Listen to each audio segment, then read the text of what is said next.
किसी तरह देश के लोग समझौता नहीं करेंगे, इसलिए कि हम 1200 साल तक गुलाम रह चुके हैं। उन्होंने ये जो भ्रम पैदा करना चाह रहे थे इस पर, वो भ्रम भी उनका खत्म हो गया। अब हम गुलामी नहीं, हम स्वतंत्रता के साथ रहेंगे और अपने देश के अंदर कि मैं तो फिर ये कह रहा हूं आपसे कि अब तक सारे मुसलमान ही मेंबर रहे कि उत्तराखंड राज्य के अंदर से मुझे लगता है कि इसकी पहल होगी। बड़ा बैलेंसिंग फैसला दिया है कि ना सरकार को इस पे एतराज है और ना ही आम लोगों को। नमस्कार, एफएम न्यूज देख रहे हैं आप। मैं हूं आपके साथ विशाल कालरा। बात करेंगे सुप्रीम कोर्ट से आए वक्फ कानून पर बहुत बड़े फैसले की। सुप्रीम कोर्ट ने इस मामले में मुस्लिम पक्ष की कुछ दलीलों को मान लिया है, लेकिन पूरे कानून पर रोक लगाने से इनकार कर दिया है। सीजेआई बीआर गवई की अध्यक्षता वाली सुप्रीम कोर्ट की बेंच ने साफ कर दिया है कि वक्फ संपत्तियों को लेकर कलेक्टर का फैसला अंतिम फैसला नहीं होगा। इसके साथ ही वक्फ संशोधन अधिनियम 2025 के उस प्रावधान पर रोक लगा दी है जिसमें वक्फ बनाने के लिए यानी कि जमीन दान करने के लिए किसी व्यक्ति को 5 सालों से प्रैक्टिसिंग मुस्लिम होना जरूरी था। दरअसल देश में वक्फ कानून लागू होने के बाद इसके खिलाफ सुप्रीम कोर्ट में याचिका दायर की गई थी, जिससे इस कानून को संविधान के खिलाफ बताया गया था। इस मामले में 3 दिनों तक लगातार सुनवाई हुई थी। इस पर बात करने के लिए उत्तराखंड मदरसा शिक्षा बोर्ड के चेयरमैन मुफ्ती शमून कासमी साहब हमारे साथ जुड़ गए हैं। शमून कासमी साहब, जो बात सुप्रीम कोर्ट में आज हुई है वक्फ कानून को लेकर, दोनों ही पक्ष अपनी जीत बता रहे हैं इसको। जिसने विरोध में याचिका दाखिल की वो कह रहा है कि देखिए साहब, जिन धाराओं पर और जिन सेक्शंस पर हमने स्टे लगाने के लिए कहा था उस पर स्टे लग गया। सरकार अपनी पीठ थपथपा रही है कि देखिए साहब, पूरे कानून पर तो रोक लगी नहीं है, हमने तो यही कहा था पूरे कानून पर रोक लगी नहीं सकती है। तो दोनों ही अपनी जीत बना रहे हैं इसमें। तो मैं कालरा जी, इस फैसले पे सबसे पहले मैं सुप्रीम कोर्ट का, भारत की सुप्रीम कोर्ट का और भारत की न्यायपालिका का मैं धन्यवाद देता हूं कि उन्होंने बहुत ही बड़ा बैलेंसिंग फैसला दिया है कि ना सरकार को इस पे एतराज है और ना ही आम लोगों को। मैं ये समझता हूं कि जितने प्रावधान इसमें थे, जिनके ऊपर लोग ये भ्रम पैदा कर रहे थे, आज उनके भ्रम अब वो पैदा नहीं कर पाएंगे। और कलेक्टर के ऊपर बात थी कि भाई उनका आखिरी फैसला था, उसे भी सुप्रीम कोर्ट ऑफ इंडिया ने कहा ये आखिरी फैसला नहीं होगा। तो मैं समझता हूं कि ये एक अच्छा कदम है और जो माननीय प्रधानमंत्री श्री नरेंद्र मोदी जी का विजन है कि भाई मुसलमानों को इसका लाभ मिले, तो जिस तरह से पिछले 60 सालों के अंदर कांग्रेस ने एक तुष्टीकरण का रास्ता अपनाया था और उस तुष्टीकरण के माध्यम से मुसलमानों को सिर्फ खुश किया था और अपने चहेतों को, यानी जो उनसे रिलेटेड लोग थे, उन्हें वक्फ बोर्ड के माध्यम से इस वक्फ संपत्तियों को जो खराब कराया था। मैं समझता हूं कि जिन गरीबों के लिए ये वक्फ की गई थी, आज माननीय प्रधानमंत्री श्री नरेंद्र मोदी जी के नेतृत्व के अंदर उन्हें लाभ मिलेगा और आज उन जमीनों के ऊपर अब ये साफ हो जाएगा कि उन पे स्कूल बनेंगे, कॉलेज बनेंगे, हॉस्पिटल बनेंगे, लाइब्रेरियां बनेंगी, जिससे मुसलमानों के अंदर एजुकेशन बढ़ेगी। तो मैं आज ये बात कहने में हक बजानिब, और मैं उत्तराखंड राज्य की बात अगर करूं तो हमारे माननीय मुख्यमंत्री पुष्कर सिंह धामी जी वो पहले ही ये सब बातें कह चुके हैं कि भाई हम कहीं भी किसी भी उस पे हम कोई करप्शन से समझौता नहीं करेंगे। अगर करप्शन कोई कितना भी रसूख वाला आदमी करेगा उसकी भी हम कार्रवाई करेंगे। तो मैं समझता हूं कि उत्तराखंड राज्य के अंदर से मुझे लगता है कि इसकी पहल होगी और हो गई है कि यहाँ उन जमीनों के ऊपर जो जमीनें नाजायज लोगों ने दबा रखी थी या जिन पिछले बोर्डों ने जो जिस तरह से अपने उन्होंने करप्शन के जरिए से उन जायदादों को खुरद बुरद किया था, अब समय आ गया है कि उनकी इंक्वायरी भी होगी और उन लोगों से इसकी रिकवरी भी होगी। मैं शमून कासमी साहब एक एक करके जो प्रावधान थे जरा वो पढ़ता हूं ताकि हमारे दर्शक भी समझ पाएं और फिर मैं आपसे उन पर जवाब लूंगा। जो पहली चीज, 5 पॉइंट्स में हम इसको समझने की कोशिश करते हैं। पहला पॉइंट है वक्फ बोर्ड में कितने गैर मुस्लिम होंगे।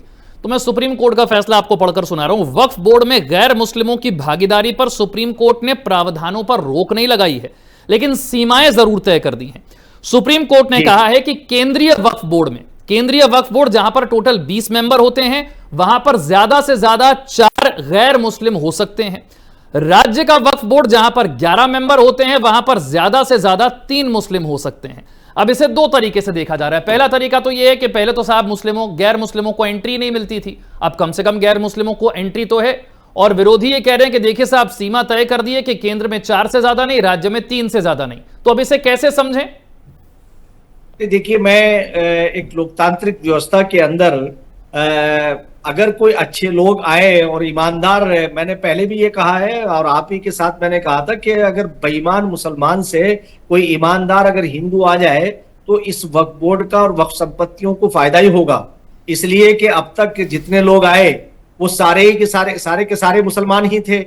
अगर तीन, और ये सुप्रीम कोर्ट ने ये भी अच्छा किया कि उनकी तादाद को मुतय्यन कर दिया कि ताकि ये और वावेला उस पर ना मचाए। मैं ये समझता हूं कि लोकतांत्रिक व्यवस्था के अंदर अगर ऐसा होता है तो इसमें कोई कोई हरज की बात नहीं है। और वो किसी पद के लिए पदेन नहीं होंगे, बल्कि वो मशवरा देने के लिए हैं, उनमें अच्छाई के लिए हैं। और अगर लेकिन शमून कासमी साहब, ये कहा जा रहा था ना पहले तो कि गैर मुस्लिम करेंगे क्या, वक्फ तो मुसलमानों का काम है, धर्म से जुड़ा हुआ है, मजहब से जुड़ा हुआ है, यहाँ पर दूसरे धर्मों के लोगों की एंट्री ही क्यों होनी चाहिए?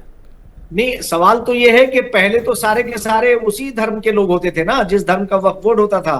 तो उनमें उन्होंने आज आखिर जो संशोधन की जरूरत जो पेश आई वो इसलिए आई ना कि 60 साल दौर के अंदर कांग्रेस ने तुष्टीकरण का रास्ता अपनाया था। अगर आज मैं कहता हूं कि अगर उसमें एज ए मेंबर्स के नॉन मुस्लिम आ जाते हैं, यानी हिंदू भाई आ जाते हैं, तो उसमें मैं समझता हूं कि बोर्ड का उसमें कोई नुकसान नहीं होगा बल्कि फायदा होगा। और मैं इतनी उम्मीद करता हूं कि यकीनी तौर से ऐसे लोग हमारे हर समाज के अंदर मौजूद हैं कि जो बहुत पॉजिटिव जहन रखते हैं, सकारात्मक सोच के साथ जब चलेंगे। नहीं, सवाल यह है कि जो मुस्लिमों के मजहब का मामला है, उनके दान से जुड़ा हुआ मामला है, वहां पर गैर मुस्लिम क्यों, क्या जरूरत है? वो तो मुस्लिम ही तय कर लें आपस में, ये दलील दी जा रही है। नहीं, वो बात ठीक है, मगर अगर आ भी जाए तो उसमें नुकसान नहीं है कोई। मैं ठीक है, अगर सरकार ने उसमें और सुप्रीम कोर्ट ने उस पर मोहर लगा दी तो इसमें कोई नुकसान की बात नहीं है। नुकसान यूं नहीं है कि मैं तो फिर ये कह रहा हूं आपसे कि अब तक सारे मुसलमान ही मेंबर रहे। आप इस एक्सपेरिमेंट को देखिए, अगर इसका फायदा होता है तो फिर आप देखिएगा कि कितना फायदा इसका होगा। इसलिए कि हमारे हिंदू भाई मुसलमानों से नफरत नहीं करते, बल्कि मुसलमानों को पढ़ा लिखा देखना चाहते हैं। और उसकी मिसाल मैं देना चाहता हूं आपसे कि 94% बच्चे मुसलमानों के हिंदुओं के स्थापित स्कूलों में पढ़ रहे हैं। जो मुस्लिम जमींदार थे, आज के मुस्लिम नेता हो या कल के जमींदार हो या नवाब हो या रोलर हो, उन्होंने एजुकेशन पे काम ही नहीं किया। उन्हें सिर्फ और सिर्फ उस जमाने के अंदर मजदूर बनाए रखा और आज उन्होंने वोट बैंक बना दिया। भाई कांग्रेस ने और जो ये छदम अपने आप को ये कहलाते हैं सेकुलर, तथाकथित सेकुलर पार्टियां कहलाती हैं, इन्होंने सिर्फ और सिर्फ मुसलमानों को वोट बैंक बनाया। और वोट बैंक बनने का रास्ता यह था कि उन्हें एजुकेशन से काट दो। और एजुकेशन से दूर करने का मतलब यह था कि अगर इतनी बड़ी संपत्ति, जिस तीसरे नंबर की संपत्ति जिस किसी कम्युनिटी के पास हो और उनके पास एजुकेशन ना हो, उनके पास अच्छा रोजगार ना हो, तो इसका मतलब चंद लोगों ने, सरकार ने चंद खानदानों को, चंद अफराद को फायदा पहुंचाया और आमतौर से जो 99% लोग थे उन्हें नुकसान पहुंचाया। तो अगर आज इस व्यवस्था के अंदर वो लोग शामिल होकर के सरकार उनका भला करना चाहती है तो एक और दलील भी दी गई थी बार बार, वो ये थी कि वक्फ बोर्ड में इसीलिए गैर मुसलमानों का होना जरूरी है क्योंकि जिन संपत्तियों पर दावा किया जा रहा है वो जरूरी तो नहीं है सिर्फ मुसलमानों की संपत्तियां, कई हिंदुओं की संपत्तियां भी इस तरह के दावों में फंस जाती हैं। मैं अगले पॉइंट पर आ रहा हूं। राज्य के वक्फ बोर्ड में सेक्शन 23 को बरकरार रखा गया है। कहा गया है कि जहां तक संभव हो सीईओ, जो कि बोर्ड का पदेन सचिव होता है, वो मुस्लिम समुदाय से ही नियुक्त किया जाए। लेकिन इसमें मेंशन किया गया जहां तक संभव हो, जरूरी नहीं है। कोशिश करें कि सीईओ मुस्लिम हो, नहीं भी है तो जरूरी नहीं है। नहीं, मैं तो ये समझता हूं कि ये प्रावधान बहुत अच्छा था कि अगर कोई इसमें शर्त ही नहीं होती, अगर योग्य अगर मुस्लिम नहीं है और नॉन मुस्लिम है तो वो ज्यादा काम करेगा। मैंने पहले भी एक मिसाल दी थी कि हमारे मदरसा बोर्ड के अंदर हमारे सचिव से लेकर के और डायरेक्टर तक सब जो है वो नॉन मुस्लिम है और बहुत अच्छा काम कर रहे हैं। भाई हमारे सचिव हैं, वो तो IAFS हैं, विशेष सचिव हैं माननीय मुख्यमंत्री जी के भी, और हमारे डॉक्टर पराग ढकाते जी, वो हमारे मदरसा बोर्ड के यानी अल्पसंख्यक कल्याण विभाग के अंदर सचिव हैं और एक अच्छी बेहतर सोच रखते हैं और वो सबको साथ लेके चलने वाली सोच रखते हैं। अभी मैं एक उदाहरण के तौर से कहता हूं कि रोटी, कपड़ा और मकान ये सरकार की जिम्मेदारी है और उन्होंने बड़े स्पष्टता के साथ कहा कि हर बच्चे का मौलिक अधिकार है कि उन्हें अच्छी एजुकेशन मिले और रोजगार मिले। तो मैं समझता हूं कि इसमें जो है, और अगर मेरा तो तजर्बा दोनों का है। मैंने तो मुसलमानों को भी देखा जो मुस्लिम अधिकारी हैं, वो उनका कोई बहुत अच्छा काम नहीं है, बल्कि ज्यादातर नुकसान पहुंचाने में उनका रोल है। मैं ये समझता हूं, क्योंकि वो ये समझते हैं कि जब वो अपने इदारों में आके बैठते हैं तो निरंकुश हो जाते हैं। वो ये समझते हैं कि यहां तो हमारा कुछ होगा ही नहीं है। मैं तो ये समझता हूं कि ये शर्त नहीं लगानी चाहिए थी। कोई भी योग्य और ईमानदार अधिकारी आना चाहिए, वो हिंदू हो या मुसलमान हो। इसका कोई मतलब नहीं है कि उसमें सब मुसलमान ही हो। मेरा मेरा एक्सपीरियंस बिल्कुल इसके खिलाफ है, इसलिए कि जो मुसलमान के नाम पे लोग आते हैं वो बहुत अच्छा काम नहीं कर पाते हैं, बल्कि नॉन मुस्लिम उनसे अच्छा काम कर देता है। ये मेरा एक्सपीरियंस है। की हम बात करेंगे। एक बात बहुत विवादित थी पहले भी, ये कहा गया था कि जो भी वक्फ करना चाहता है, यानी कि जो भी दान करना चाहता है अल्लाह के नाम पर, उसको कम से कम 5 सालों से प्रैक्टिसिंग मुसलमान होना चाहिए, इस्लाम धर्म का अनुयायी होना चाहिए। ये नियम लगा दिया गया था कि अगर पिछले 5 साल से आप प्रैक्टिसिंग मुसलमान नहीं है, पिछले 5 सालों से अगर आप इस्लाम के अनुयायी नहीं है, तो आप वक्फ नहीं कर सकते, आप दान नहीं कर सकते। अब सुप्रीम कोर्ट ने इस पर स्टे लगा दिया है। सुप्रीम कोर्ट ने कहा है कि पहले राज्य सरकारें नियम तो बना लें, ये पता कैसे लगाएंगे कि कौन 5 साल से प्रैक्टिसिंग मुसलमान है? ऐसे कैसे चलेगा? अगर कोई कल ही किसी ने इस्लाम धर्म अपनाया है और आज अल्लाह के नाम पर दान करना चाहे तो उसे आप कैसे रोक देंगे? इस पर रोक लगा दी गई। ये जरूरी नहीं है अब 5 साल वाला, पहले राज्य सरकारें नियम बनाएं कि आप पता कैसे लगाएंगे कि कोई व्यक्ति 5 साल से प्रैक्टिसिंग मुसलमान है। ये सुप्रीम कोर्ट ने बिल्कुल जो लोग, देखिए सरकार उसमें कई कोई हठधर्मी नहीं थी सरकार की। सरकार ने सुप्रीम कोर्ट के फैसले का स्वागत किया है और मैं समझता हूं कि सारे लोग जो है सुप्रीम कोर्ट के फैसले का स्वागत कर रहे हैं। उन्होंने ये जो भ्रम पैदा करना चाह रहे थे इस पर, वो भ्रम भी उनका खत्म हो गया और सरकार, सुप्रीम कोर्ट ने फैसला ये करके सरकार ये तो सरकार हमारे खिलाफ साजिश, सरकार को नहीं शमून कासमी साहब वो तो कह रहे हैं कि हमारे खिलाफ सरकार साजिश कर रही थी। अब ये कैसे सरकार तय करेगी कि कौन कितने समय से इस्लाम धर्म मान रहा है? ये क्या बात हुई? नहीं, देखिए ये जो लोग बात करते हैं ना, ये लोगों को भ्रम नहीं पैदा करना चाहिए। अभी मैं एक चैनल पर मैं देख रहा था कि जो फिरंगी बहनली कह रहे थे कि हम तो ये चाहते थे कि पूरे का पूरा ही खत्म हो। तो मैं ये कहना चाहता हूं, और उधर कुछ और लोगों के जो प्रतिक्रियाएं मैंने देखी हैं, जो कांग्रेस और समाजवादी से जुड़े हुए लोग हैं, मैं ये कहना चाहता हूं कि अगर सरकार सकारात्मक काम कर रही है तो आप हर चीज के अंदर क्यों नुक्ताचीनी कर रहे हैं? आप सरकार को काम करने दीजिए और सरकार के आने के बाद अगर मुसलमान बच्चों को, गरीब बच्चों को उन्हें फायदा होता है, महिलाओं को फायदा होता है और उनके लिए अच्छा एजुकेशन का बंदोबस्त होता है, तो आप हर चीज के अंदर क्यों आप क्रिटिसाइज कर रहे हैं? आपको हर जगह आपको जो है वो विरोध नहीं करना चाहिए, बल्कि सरकार की मंशा को भी समझना चाहिए। सरकार की मंशा सबका साथ, सबका विकास, सबका विश्वास की है और पिछले 11 साल उसके लिए गवाह हैं कि 11 साल के अंदर किसी भी समुदाय के खिलाफ या मुसलमानों के खिलाफ कहीं कोई भेदभाव नहीं हुआ है। तो इसलिए मैं ये बात कहूंगा कि अगर सरकार का एक रुख था कि भाई ये जानने की हम वो करें, मगर अगर उस पे सुप्रीम कोर्ट ने पाबंदी लगा दी तो ये स्वागत योग्य है, ये बहुत अच्छा है और सरकार ने उसका विरोध नहीं किया है।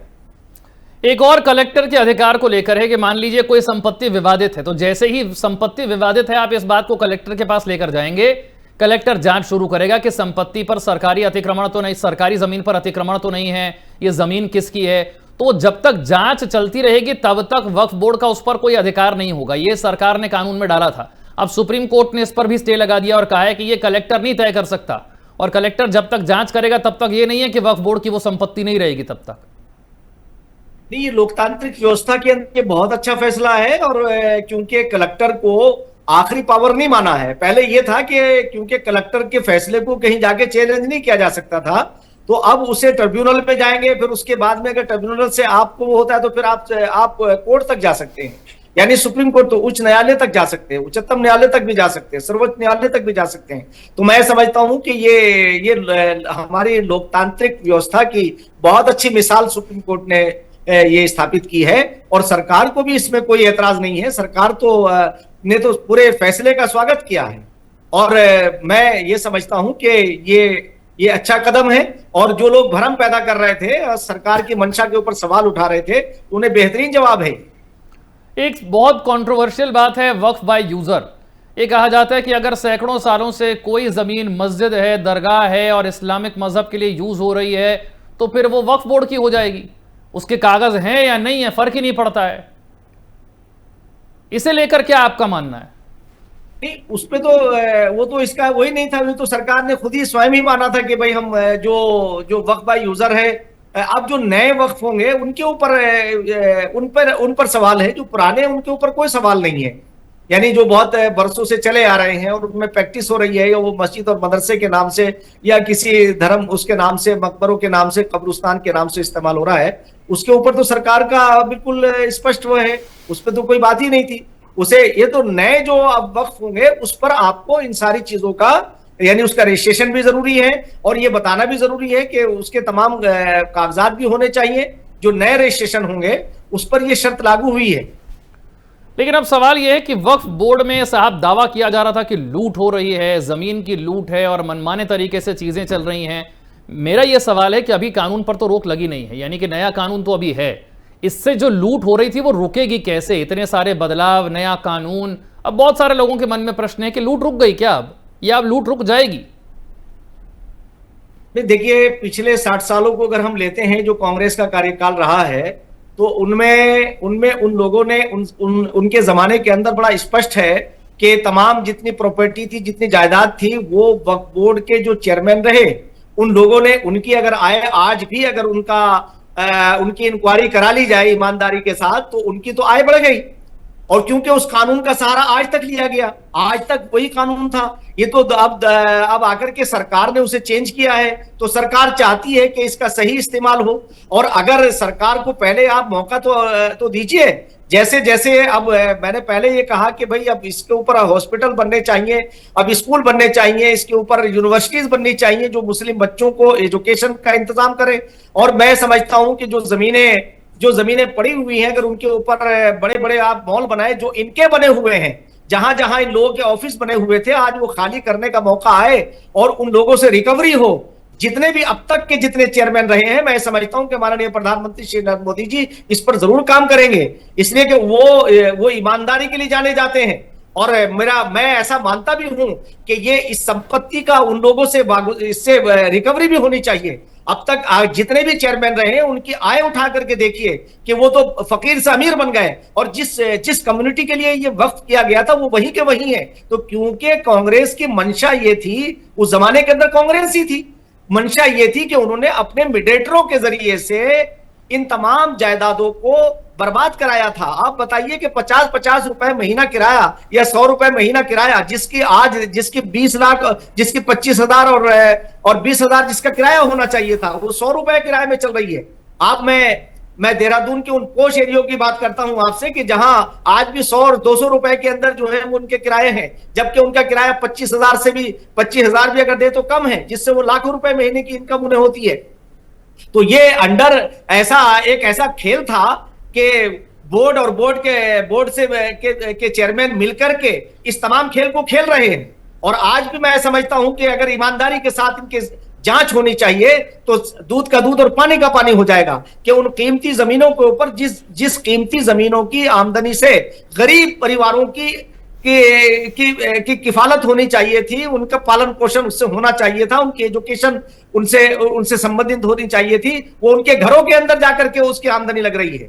आप देखेंगे तो मैं ये समझता हूं कि आने वाले दिनों में माननीय प्रधानमंत्री जी और मैं अपने उत्तराखंड के जितने मेरे मुख्यमंत्री श्री पुष्कर सिंह धामी जी, यानी आप ये समझिए कि वो भी एक सैनिक पुत्र हैं और एक गरीब परिवार के अंदर पैदा हुए, और माननीय प्रधानमंत्री श्री नरेंद्र मोदी जी और उनकी कैबिनेट के अनेकों जो मेंबर्स हैं, यानी मैं अगर जिक्र करूं रिजिजू जी, वो भी एक आम उससे निकल करके आए हैं, और उनका जज्बा भी है, वो खुद माइनॉरिटी में आते हैं, वो खुद चाहते हैं कि ऐसा माहौल बने कि गरीब मुसलमानों को फायदा हो। तो अगर मुसलमानों को फायदा होगा तो उसे आने तो दीजिए, समय तो दीजिए, आने वाला समय बताएगा कि देखिए किस तरह से चेंजेस हुए हैं। और मुझे पूरी आशा है कि देश का प्रधानमंत्री देश के माइनॉरिटीज के लिए, खासतौर से मुसलमानों के लिए अच्छा काम करेंगे। एक आखिरी प्रश्न, बहुत से लोगों के मन में यह सवाल है कि जब कानून संसद बनाती है तो हर बार सुप्रीम कोर्ट संसद के बनाए कानून में इस तरह की छेड़छाड़ करता क्यों है? जब ताकत पार्लियामेंट के पास है, चुने हुए सांसदों के पास है, संविधान के दायरे में सारी बात हो रही है, तब भी मेंबर कितने होंगे, कलेक्टर क्या करेगा, ये तो पार्लियामेंट के पास अधिकार है ना तय करने का। हर बार दोनों सदनों से पास हुआ कानून, राष्ट्रपति की मंजूरी मिला हुआ कानून, सुप्रीम कोर्ट से ही अगर सब कुछ तय होना है, देश सुप्रीम कोर्ट से चलेगा, क्या फिर चुने हुए सांसद क्या करेंगे? संविधान के दायरे में रहते हुए वो तो बना रहे हैं, सुप्रीम कोर्ट ने कुछ भी ऐसी बात तो नहीं कही कि जो गैर संवैधानिक थी कानून में। फिर इस तरह के बदलाव कैसे सुप्रीम कोर्ट अपने मन से कर सकता है? देखिए विशाल जी, कार्यपालिका और न्यायपालिका हमारे जो ये दोनों एक दूसरे के पूरक हैं। आप किसी एक को आप अगर न्यायपालिका और कार्यपालिका, ये दोनों में न्यायपालिका का जो फर्ज है वो अपना अदा कर रहे हैं और जो कार्यपालिका है वो अपना काम कर रहे हैं। मैं समझता हूं कि इस पे हमें टिप्पणी नहीं करनी चाहिए, बल्कि हमें सुप्रीम कोर्ट का सम्मान करना चाहिए। और हमारी न्यायपालिका जो है पूरे विश्व के अंदर बहुत विख्यात है इसके लिए कि यहाँ जो फैसले होते हैं वो निष्पक्ष होते हैं। और अभी आपने देखा जो फैसला माननीय सुप्रीम कोर्ट का आया है, वो दोनों ही पक्ष जो हैं, सरकार का पक्ष भी और अन्य जो दूसरा पक्ष है वो सब इस पर प्रशंसा जाहिर कर रहे हैं और बहुत अच्छा फैसला, बैलेंसिंग फैसला है ये। मैं ये समझता हूं कि ये हमारे लोकतंत्र का एक बहुत खूबसूरती है कि कोई भी बात जाकर के आप देखिए, कितनी अच्छी बात है कि लोग ये भ्रम पैदा कर रहे थे कि साहब ताकत के बल पे नहीं हो रहा है, ये सब एक संवैधानिक तौर से हो रहा है। संवैधानिक तौर से सरकार ने काम किया और उस पर जो सुप्रीम कोर्ट ने सुझाव दिए, ये उस पर अपनी प्रतिक्रिया दी, सरकार ने उसका सकारात्मक जवाब दिया है, ये स्वागत योग्य है। मैं समझता हूं कि कार्यपालिका और न्यायपालिका दोनों मिलकर के ये अच्छा एक हमारा लोकतंत्र मजबूत हो रहा है। और ये वजह है कि पूरी दुनिया के अंदर हमारे लोग जो सबसे बड़ा लोकतंत्र होने के नाते हम बहुत आगे की तरफ जा रहे हैं। और जो अभी आपने देखा होगा कि पिछले दिनों जिस तरह से पूरी दुनिया ने हमें चीट करने की कोशिश की थी या हमें हमारी सादगी से जो फायदा उठाने की कोशिश की थी, तो पिछले दिनों आपने देखा कि जब स्थायी सदस्यता की बात थी तो हमारे प्रधानमंत्री और हमारी सरकार ने बहुत स्पष्ट कहा कि हम इंतजार नहीं कर सकते। और जब अन्य पाबंदियों की बात आई तो सारा देश साथ खड़ा हुआ है कि राष्ट्रीय एकता और अखंडता से किसी तरह देश के लोग समझौता नहीं करेंगे, इसलिए कि हम 1200 साल तक गुलाम रह चुके हैं। अब हम गुलामी नहीं, हम स्वतंत्रता के साथ रहेंगे और अपने देश के अंदर हमारी आज भारतीयों की सरकार है, हम भारत के लोग अपने देश को चला रहे हैं। मैं तमाम भारत के लोगों से बात कहना चाहता हूं कि वो अंग्रेज हों या विदेशी, चाहे मुगल भी हों, वो भी हमारे मूल के नहीं थे।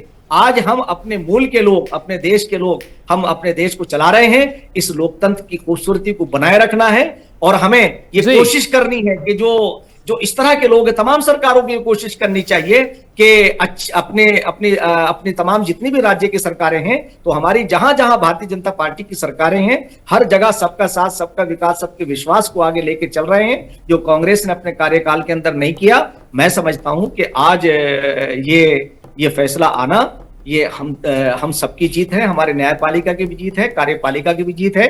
और जो प्रधानमंत्री का जो नजरिया है सबको साथ लेके चलने का, मैं समझता हूं कि निष्पक्षता के साथ पहला प्रधानमंत्री जो 140 करोड़ की बात करता है, हिंदू और मुसलमानों की बात ठीक है। आप सुप्रीम कोर्ट के फैसले का आप स्वागत कर रहे हैं और प्रधानमंत्री के फैसले की आप सराहना भी कर रहे हैं। मुझे आपको रोकना होगा माफी के साथ, वक्त इतने की इजाजत देता है। बहुत बहुत शुक्रिया शमून कासमी साहब, एक बार फिर से हमारे लिए वक्त निकालने के लिए।